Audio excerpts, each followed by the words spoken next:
It's hard to believe we're already through a quarter of 2023, but here we are. With 3 months in the books, one thing we can say about the state of streaming is that it remains as dynamic as ever. For this update, we're focusing on 5 trends that could affect how you access your favorite shows and sports, or how much you pay for them. We'll start with mergers and acquisitions, then we'll touch on the YouTube TV price increase, as well as some other ways streaming services are trying to make money, and we'll wrap up with continued carriage disputes. Now let's dive into our first item, the new combined platform for HBO Max and Discovery that we're all waiting for. We should get some solid information from Warner Brothers on its plans for HBO Max and Discovery Plus in April, when it plans to unveil its new combined streaming service. What we already know is that the media company has reversed course on its earlier decision to completely combine the two services. Now, Discovery Plus will remain as its own separate streaming service. Also, HBO Max will likely be renamed Max. The new Max app will get thousands of hours of content from Discovery Plus, but will look and feel similar to the current HBO Max app. Pricing will likely be $10 a month for the ad-supported tier of Max, and $15 or $16 for the ad-free version. But there's also talk of a $20 per month ultra premium tier with better video quality and other features.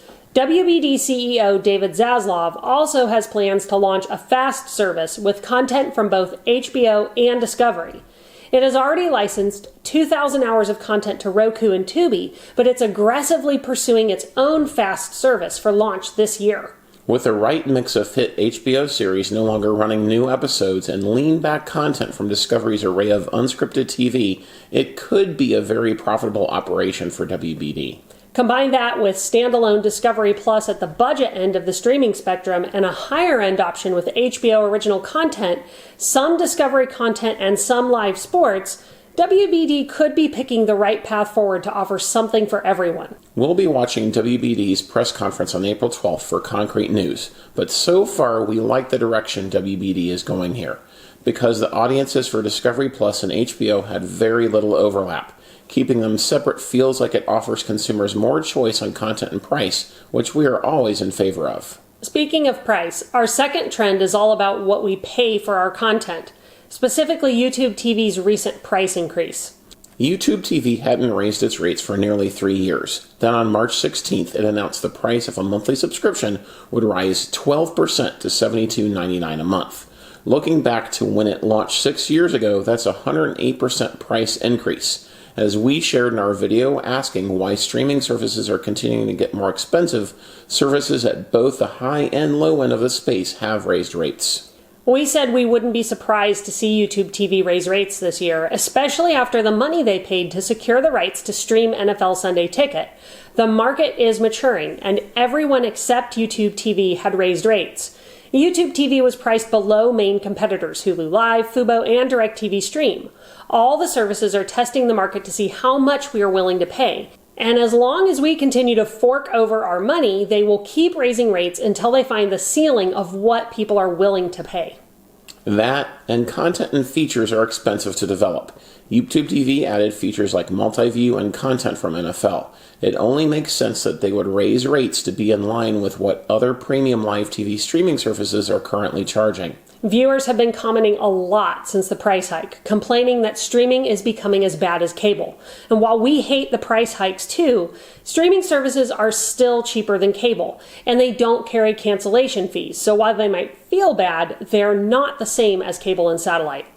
And because we can cancel at any time, we actually encourage you, if you subscribe to YouTube TV or another premium service, to take a hard look at whether or not you really need it.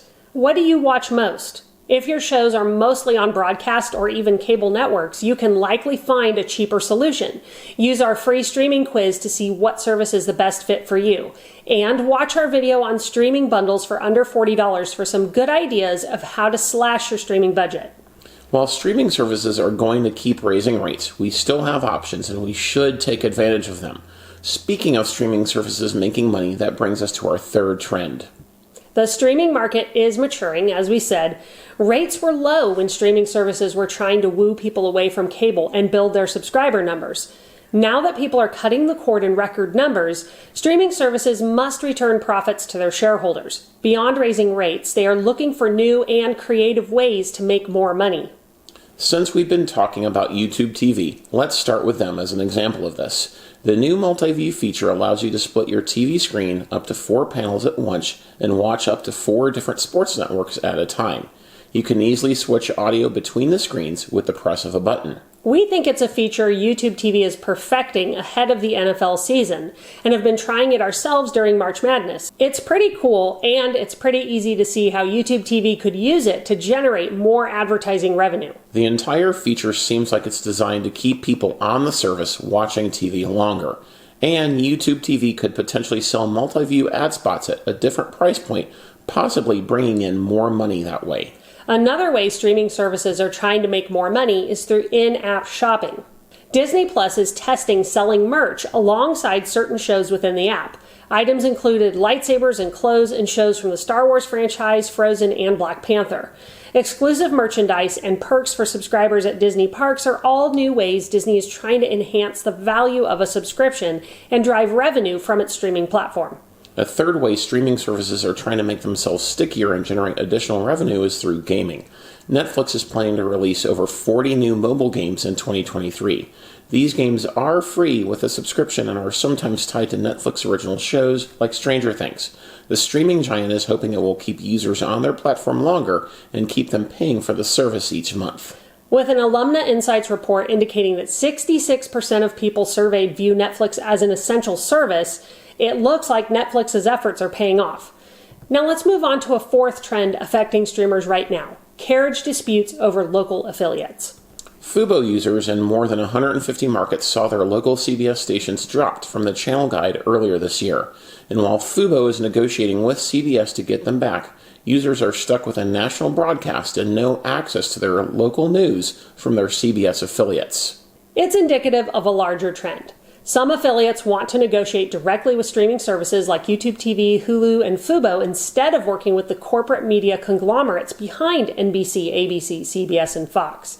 If they continue to pursue that strategy, more blackouts are likely on the way for streamers. We already saw that with Hulu Live users in 34 markets that saw Sinclair-backed ABC affiliates drop from their feeds right ahead of the Oscars, and DirecTV Stream losing access to local stations owned by Nexstar, Mission Broadcasting, and White Knight Broadcasting. There's a possibility that locals may not be carried on premium streaming services or cable networks at some point in the future. Dish Chairman Charles Ergen says the retransmission fees on locals are getting too expensive. Streamable quoted him as saying, quote, "Customers aren't coming back to drama shows because they're watching something on HBO or Netflix. The fact of the matter is that any customer that wanted broadcast channels from us has left Dish, so now it's a tax if we put them back up," end quote. The ongoing carriage disputes and Ergen's comments all point to the need for people to avoid retransmission fees altogether by getting their locals through an antenna if possible. Unless you live somewhere remote, an indoor antenna should work for you in most cases.